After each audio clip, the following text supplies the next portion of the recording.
Hey everyone, welcome to another episode of Backlash Podcast. We are a podcast talking about the great trading card game Raw Deal.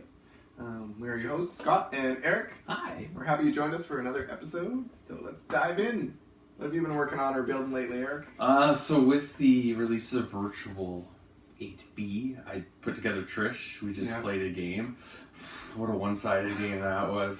Played against your Wyatts that you put together, you were discussing, and just, man, they have a lot of action reversals. Like of their own specific. Yeah, and they're a tag team, so they have a few tag team cards. I didn't even see that classic teamwork coming. I was really I was so disappointed in that. Yeah, so we thought we'd play a game just before airing this podcast, and just to play with some new cards and see what they do. And I played Wyatts. Built it as a bash deck, as I mentioned in the last podcast, and just throws really big multi-maneuvers the whole game, and it was successful against you. Well, I mean, I was happy with how my deck was constructed. Is the biggest issue was that backstage area card, the lantern, where it increases the fortitude cost of my cards by 1. Yeah, if they're not zeros. Disruptive card. So I had to overturn 6, like towards the late game, just to be able to play like a king interferes. It's just like raw. Yeah. And I didn't even finish it. I was just so frustrated when you reversed my action again that I just scooped everything up. Yeah. Now one of the things we did catch was I played Bash Down the Walls, but I played the old version of it, and it's recently been errated and toned down a little bit, so I'll have to look into whether it's still worth packing in the deck. And that's one thing you got to give the virtual sets like some props for, is that they do the annual revisions, but it's catching it, like, you know. Yeah. You played it, I'm like, that doesn't sound like what I've read more recently, and so we spent some time to look it up. Yeah, and it's interesting because I look at some of the virtual, and there's a cost to printing them and time to cut them out. So I look at the revision list and I was like, all right, am I ever going to play this card? Am I ever going to use it? Or do I have future thoughts of using it? And if I didn't at the time the revision was made, I just didn't bother printing them out. Right? Well, so now I think I'll go back and just to be safe, print them out, have them. Well, and the thing is if you're not using, like I use a lot of Photoshop for my cards so I can be more selective with it. Where if like you don't have access to that, so if you want to print something on a whim when you don't need the I have to download the Word document, which takes like 5 minutes a document, and then cut the cards that I don't want, and then open more documents and copy them so I print 8 cards at a time. Or even if you just want to just print them off, like some guys won't even think of going that far. It's just replacing the cards per sheet, where they'll just print off 3 sheets for 5 cards. Yeah, like, but the revisions, like, Creed's done a great job putting them all in one document. So you can just print off the revisions one time and you have all the updated ones. So I need to do that. It's just catching it when you're busting out that card 6 months later. Look at this broken card. Wait, which one's the old one? These don't have purple text. Yeah, I just throw them out. Throw out the old ones.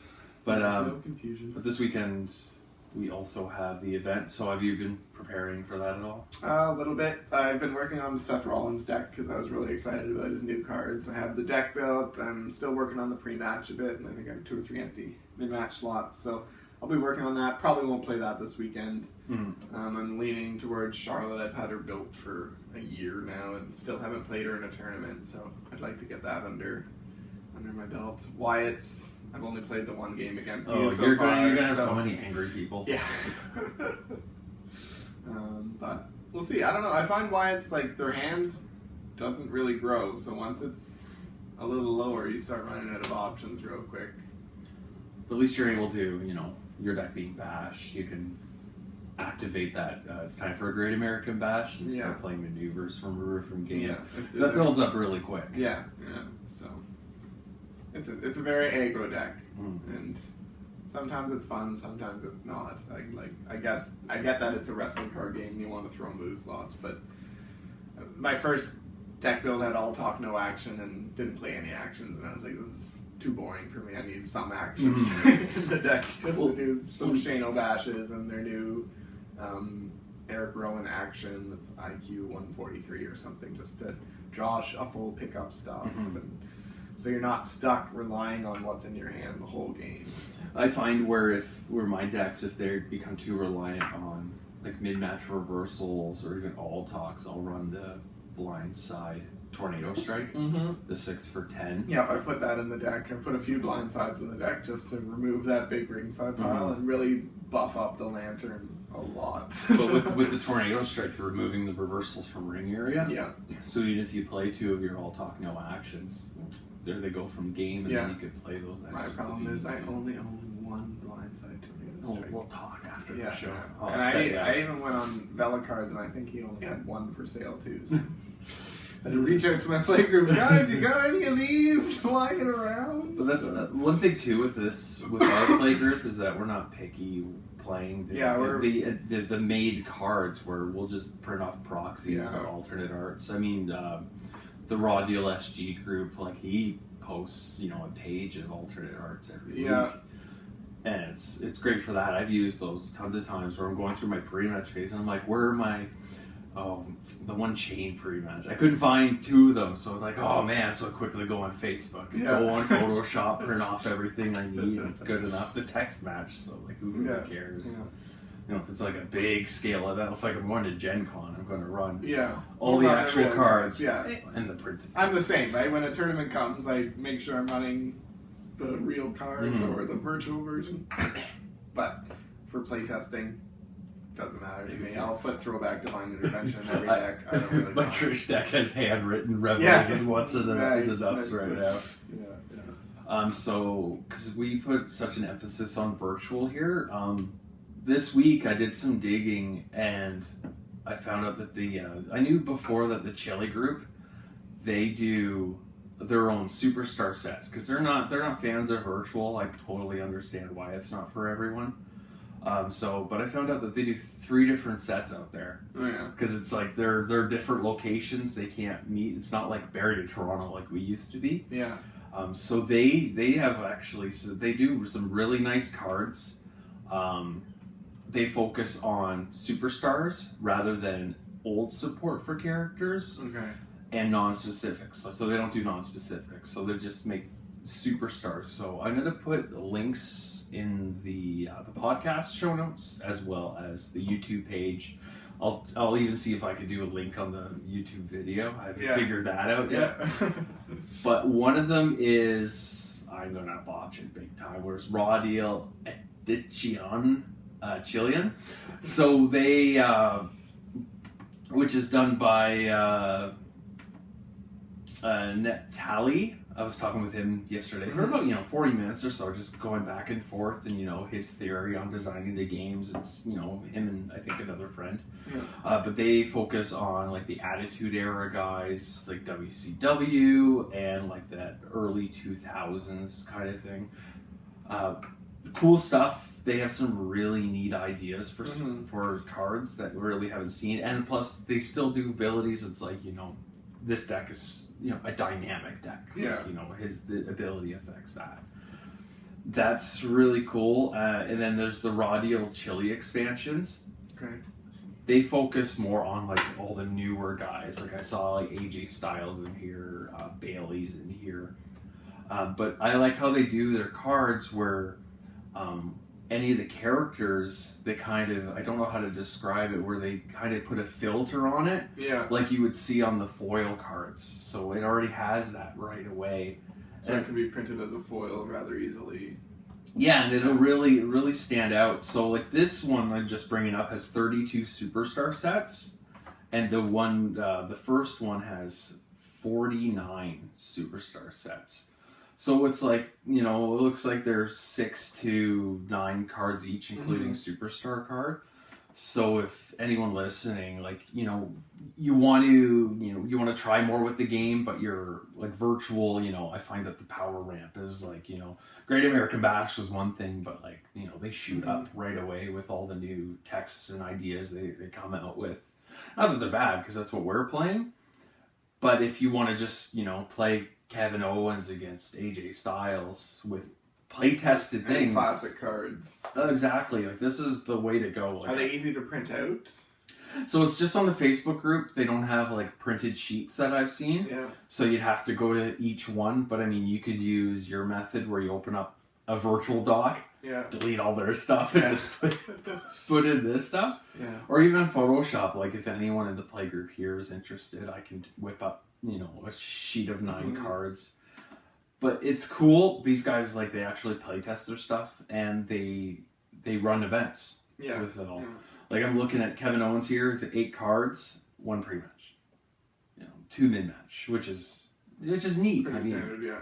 And it's just using the old card stuff, so it's like, okay, well, everyone's still going to run shoot counter and everything like that. Yeah. So, but what I'd like to see from these guys is it looks like they've been doing it for a few years. I'd like to see them do some non-specifics. Yeah, because that's the one thing that gets stale over time is that working with the classic card pool, it's been, 10 years now that it's been out of print. So to work with the same 1,000 cards, like, as you said, everyone runs the shoot counters with the shoot pre-match card, right? Interview. So it triggers right away and things like that, where Classic's kind of taking care, or Virtual's taking care of that, so that you have to come up with a little bit of different ideas to get the shoot counter in play. And I like that part of Virtual, that there are non-specifics, so you can, even if it's just the odd unique card that comes out.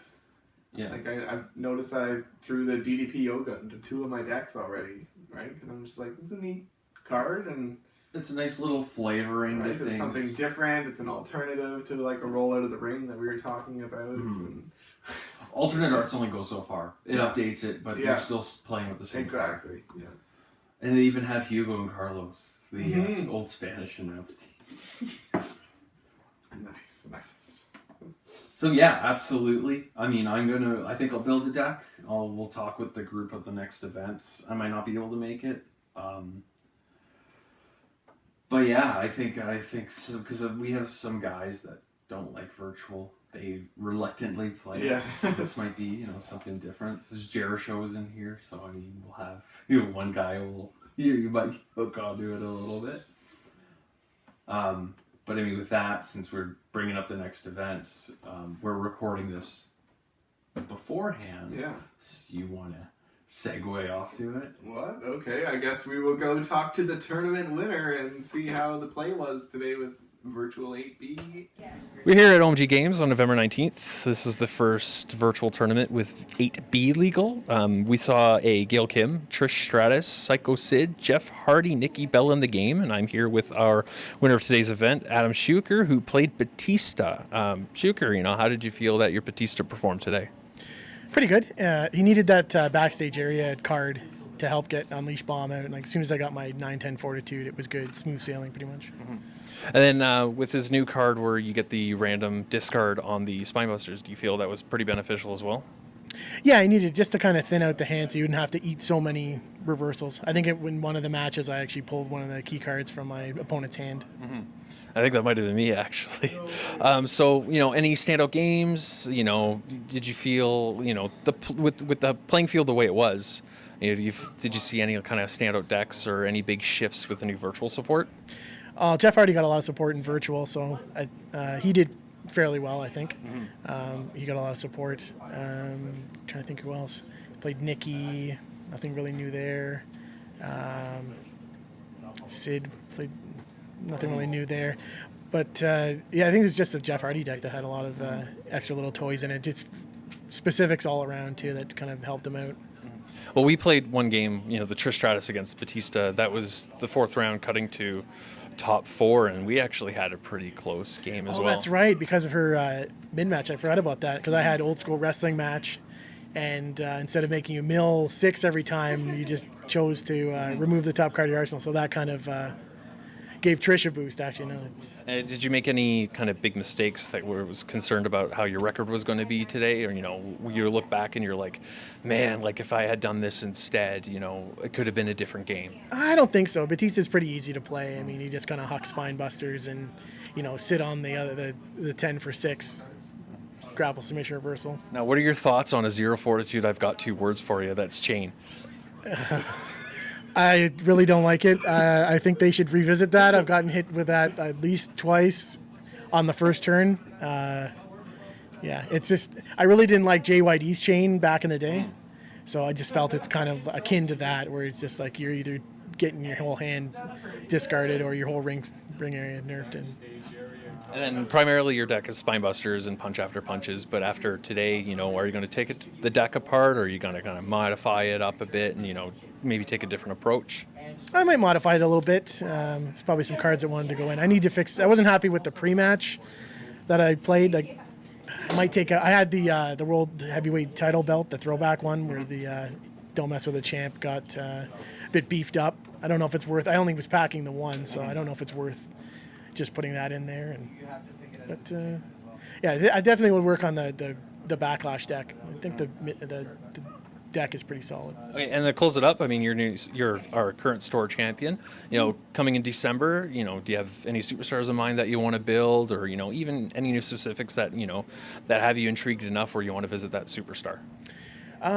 Well, I think we were going to think about doing a Diva set. So, we're just or a female set. We're just going to do everything available. I'll have to see. I really like Darren Anderson. He's pretty good. Mm-hmm. I was thinking about China. Might play her. But we'll see. We'll see what else piques my interest. Possibly X-Pac, now that you got the extra 4 cards too. Something different rather than Outsider Distraction. That's kind of the pet deck of mine. So. All right. Well, thanks a lot, Shuker. Great, we'll see you in December. All right. That's our report. Back to you, Scott and me. And we are back with the Cards of the Show segment of our podcast. And last week we decided we were going to talk about classic Get Back in the Ring and virtual back throw. So I'll start, I guess, with Get Back in the Ring. Most people know what it does. It is a reversal, 0 fortitude, 3 damage. Reverse any card that allows your opponent to look at your hand or backlash deck, search your arsenal, or move any number of cards from your ringside pile or ring area and end his turn. When this card's in your ring area, no player may play a card titled Get Back in the Ring, not titled Get Back in the Ring, with the words "You win the game via pinfall victory" in the text. Have you ever run this card? No. No, you never have? I used to play it a lot when it was initially released because it just stopped so much of the powerful stuff.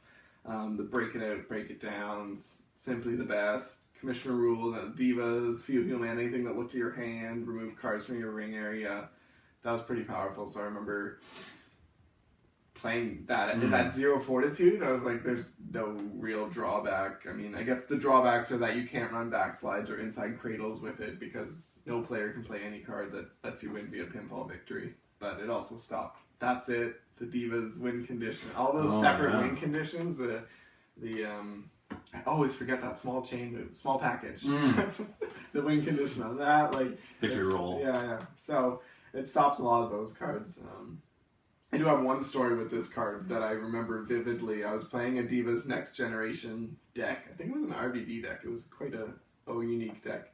Where I just played Mr. Monday Night to get the 5 fortitude, and I think the Rolling Thunder, that was the 7 for 7 that can't be reversed, and those were the only 2 moves that I ran in the deck to get the fortitude to play all the Diva actions. But like one of the first turns of the game, I played Maria Ideal Interviewer, and it allows you to look at your opponent's hand. Oh no. So my opponent played Get Back in the Ring, which reverses that, and then I couldn't play the Divas Generation Win Condition card. So I'm like, okay, so this is going to be uphill battle, but I definitely learned my lesson that day, in that if you're playing a Divas Next Generation card, make sure you play the mid-match before ever attempting to play the Maria to make sure that you can get that card in play. Or one thing with this card, at least it's not permanent, so if you're relying on that win condition, you can find a way to move the card or even blank the card. It doesn't have RMS, so waste locks, rest holds. But if they're running 1, they may be running 2 or 3 to stop your next Simply the Best.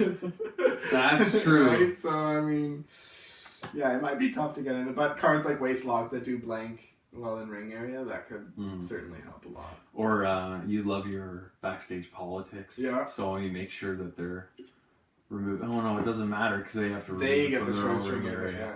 Nah, it doesn't work out. See, I don't even play that card very often. But yeah, since virtual, I don't think I've seen this card played in our area a lot. Like the backstage area may break it down unique, so there's not a big fear of that card. I mean, I haven't even seen a Divas win condition in like 2 years. Yeah.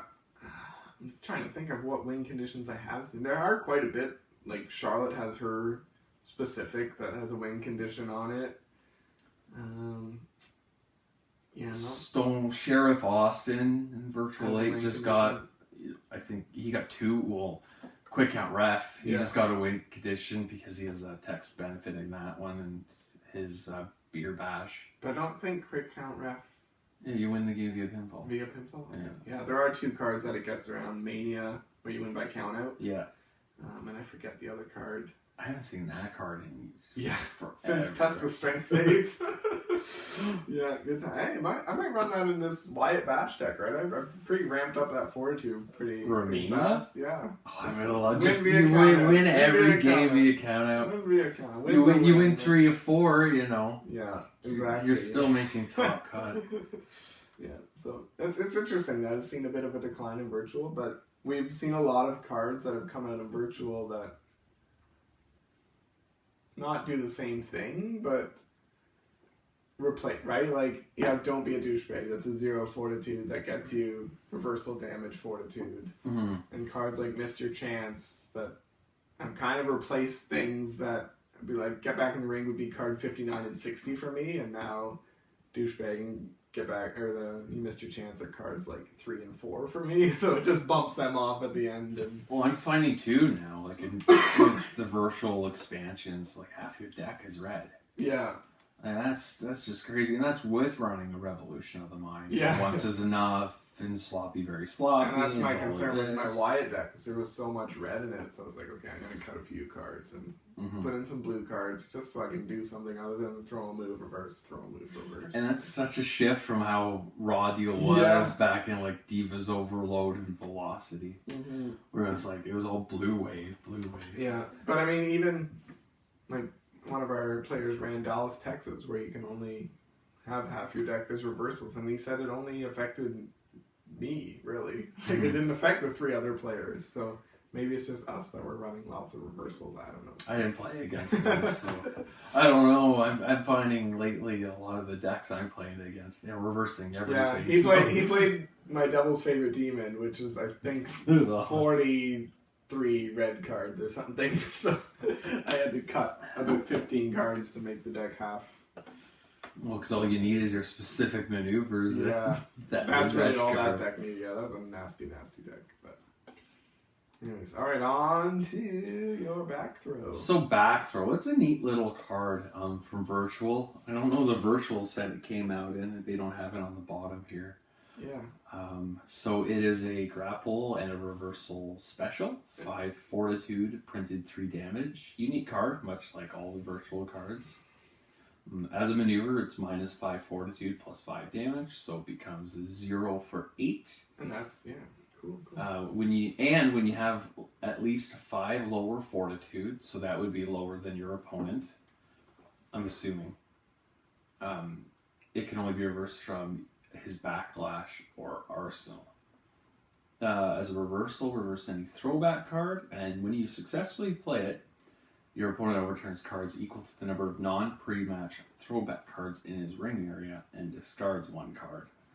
So I like it because I've just been on this building female decks kind of kick lately, so it gives the girls an 0 for 8 maneuver. Yeah. It gives them that 3 fortitude, so it's a nice sweet spot for what they need. And only from Backlash and Arsenal is huge. It doesn't get hit by It's Great to Be Back urine, because that only hits non-uniques. Gets around the elbow. It gets around your reach exceeds your grasp. It works really well for those female decks. And even, you don't need that. You don't need a big fortitude right away. Yeah. I didn't know that as a maneuver it's always -5 and +5D. I thought that was kind of the part of the contractual that you have to be lower to get that bonus, but that's awesome that it's always a 0 for 8D maneuver, unique maneuver. It reminds me of, I think it's Back Fist. Yeah. The 6 for 4 volley. Yeah, where you're always throwing that for out of that elbow range. Yeah, 0 for 8, yeah. And even as a reversal, any throwback card, so that's unique or non-unique. I know in Survivor Series 3, there were a lot of throwback specifics printed out. And you've been doing on our Facebook page, posting Throwback Thursdays. And so, it stops every cards. Thursday. Yeah, every Thursday. It stops cards, like now German on the overturn, German suplex. But you feeling lucky, throwback. What was the first card that you posted on the Throwback Thursday? Sidewalk Slam. Sidewalks. And no one's playing No one plays that.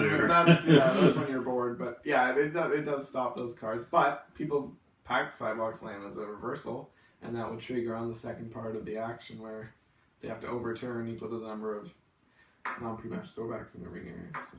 And so the overturn effect works as a maneuver and as a reversal. Mm-hmm. So if I can help it, I'm going to be playing this as a reversal. Yeah. Because then they're not able to counter any overturn effects off of it. Or the damage. If I could get a 5 overturn, like that's 8 cards right there they're losing, and they discard 1 card. Yeah. I remember I packed this card in Devil's Favorite Demon again, and I was playing RVD, Cam's RVD, and he's like, ooh, like almost all of RVD's specifics are throwbacks, and a lot of the high risks that he were packing were throwbacks. So he's like, that card could hurt me quite painful. And again, not even as the 3D reversal damage, but the text damage of the 5, 6, 7, 8 damage that you can't stop on overturn if you play it as a reversal, right?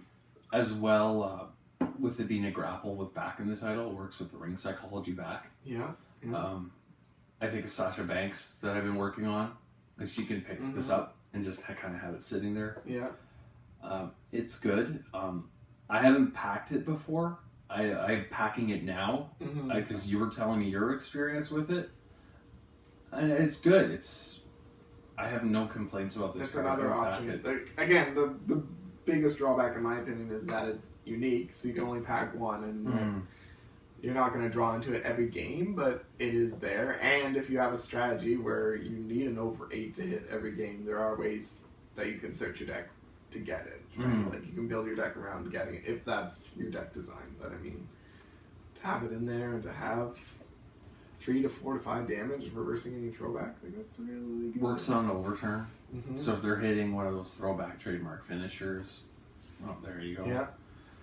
Which is big in virtual, the trademark finishers. Like I started packing when you thought you had all the answers, because that's how much trademarks are being thrown around these days. And sometimes you use managers early in the game in a heal deck, or sloppies in the face deck early in the game, and late game you don't have any answers to trademarks, right? Well, especially with the amount of these maneuvers being thrown nowadays, or multis. Yeah, that require 2 and 3 trademark reversals. So. Yeah, it's meant to end games. That's what they're meant to do. But if you want to live, you might have to pack a few more trademark reversals. Right? And I knew this card, was around for a long time, but I never really realized it. Where its back throw is just a play on throwback. Yeah. I was like, oh my god. Yeah, blew my mind a little bit there. But yeah, so I don't know what we should cover for the next show for cards. You want to leave it up to people sending suggestions? Send us in some suggestions of your favorite cards, and we'll cover them on our next show. Where did they send it to?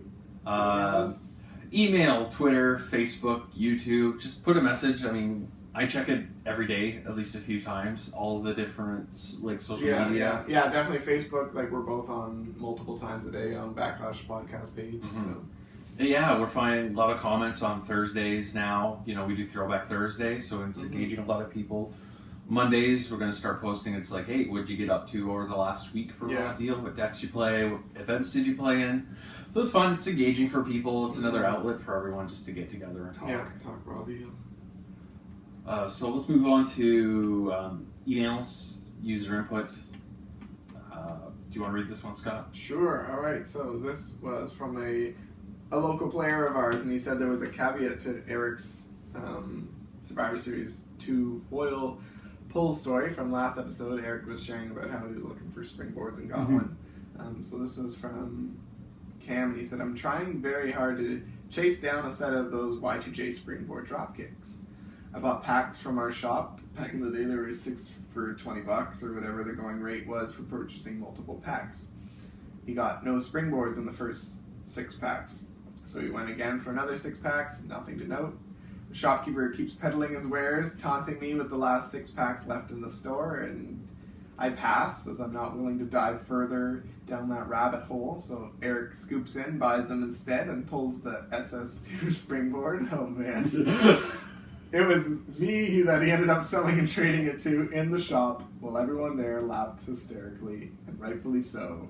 My name is Cam, and I'm a Jerichoholic. Thanks for that story. That's the worst when you're searching for a card and someone else pulls it, and they don't even really need it, and you're just like, come on, you want to trade it to me? You got it. What do you need? And that's such a flip to your Tori enters the story from last show, where it's like you buy a handful of packs, you get the card you absolutely want. Yeah. But I mean, it's something more worthwhile packing in a deck than the old springboard drop kick. But that's all we really have for this show for user feedback or, stories. I know Andy's always on the, Twitter putting it out there. Shout out to him. Shout out to Nick, who's investing more time, messaging back in Twitter, all that. So, it's great to hear from everybody, outside the usual forums. Mm-hmm. So I think that's about to wrap it up. That's a wrap. Like always, you can message out on Twitter, email, Facebook, the YouTube page, Backlash Pod for all of that. Coming up as well, I have some interviews lined up for Player Perspective podcasts, so on the off Tuesdays for this. Yeah, I'm looking forward to doing those. Yeah, I have one of the designers from the Chile expansions, some TCO users, and Mike Canoe, the first Raw Deal World Champion. So that'll be fun. I'm really looking excited to that, as long as my recording software works properly. And we're still working on the virtual roundtable, or we're gonna have a few local guys come in and do a live Q&A session. Yeah, we're gonna figure out the timing for that. Yeah, well, it's gonna be a live stream, so we want people to message throughout it and call us out on anything we're wrong on. But the idea is to get people into virtual where it's discouraging to start with. So we did it recently over the last 2 years, a few sets at a time. So our experiences, what we learned from it, what to look out for, and for people who've been playing it for years, we're fresh faces, so maybe we'll have some ideas that they overlooked.